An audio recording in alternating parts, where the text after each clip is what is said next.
If you're new here, welcome to my YouTube channel. My name is Bertha Tobias. I am a first year PhD student at Oxford University. I graduated with my master's degree from the same university. On this channel, we talk about all things scholarship, all things beauty, all things ambition, and just building a big life on your own terms without asking for permission. Today, I want to talk about something that feels slightly counterintuitive, but is actually really important to talk about because it is costing many of you life-changing opportunities. For full disclosure, when I was applying to scholarships for my postgrad, I only applied to one scholarship, which is the Rhodes Scholarship. I've been very lucky and very privileged because I got that scholarship. However, because it is the most competitive postgraduate scholarship in the world with a global acceptance rate of 0.7%,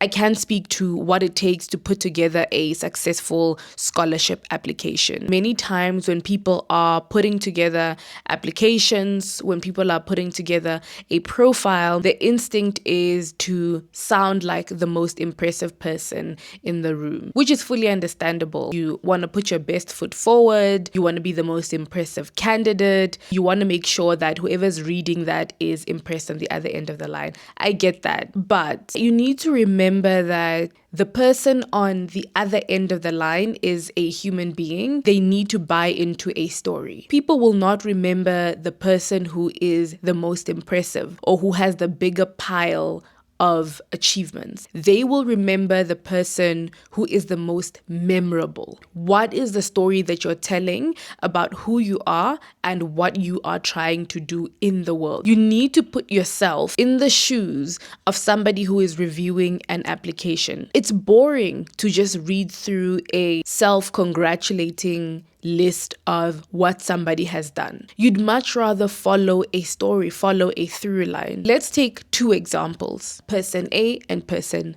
B.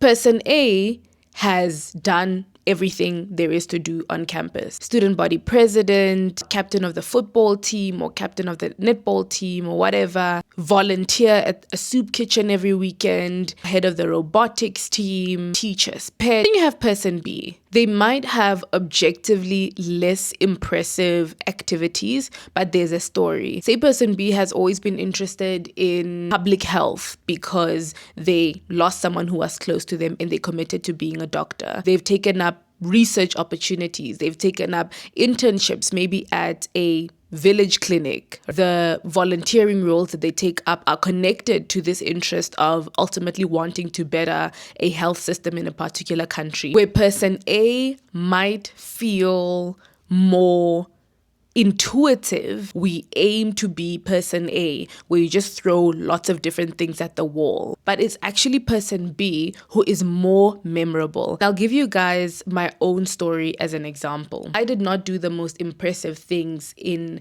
undergrad. For those of you who don't know, I did my bachelor's degree in the United States, in California. Honestly, I didn't even know that there are certain things that you should be doing on campus or that they expect you to do on campus to have an impressive resume. I needed to do student jobs because I needed to support myself throughout undergrad. So I wasn't thinking about the prestige. When it was then time to apply to things, I was like, well, I chose to prioritize things that I actually wanted to do. I had always wanted a TV show, so I spent 2 of my summers doing that. I didn't do any of those impressive internships that people do during their summers. The only real experiences I had on campus, I answered calls in the school's admissions office. Whenever a parent called and they had a question, I was the person who would answer the calls. Such an unglamorous job. The second one, I worked in this arts and crafts center, like a student center. When students wanted crayons and googly eyes and things like that,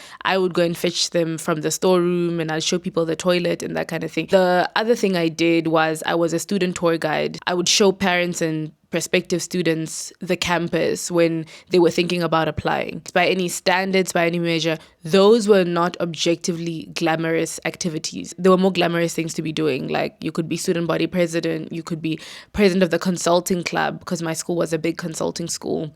those things just never appealed to me. Even though those experiences were not glamorous in terms of what people wanted to be doing, I really enjoyed them because they were people facing. At the end of the day, when it came to time to apply for the scholarship, I had to think back and say, okay, but what is the common theme? The common theme was a love for people, a love for sharing information that could completely change the trajectory of somebody's life, that could lead them closer to their destiny. I wouldn't change it for the world. I wouldn't change any of those experiences. When it then came, to the point where I had to explain my resume to a panel of interviewers, I was able to confidently say that these experiences tell a story about who I am, the spaces I want to be in, what I enjoy doing, and how I like to spend my time. I was confident about that story, and I was confident about what I was saying I wanted to do in the world because it was a true story. It sounds cliche when we talk about being authentic, but I think that is really the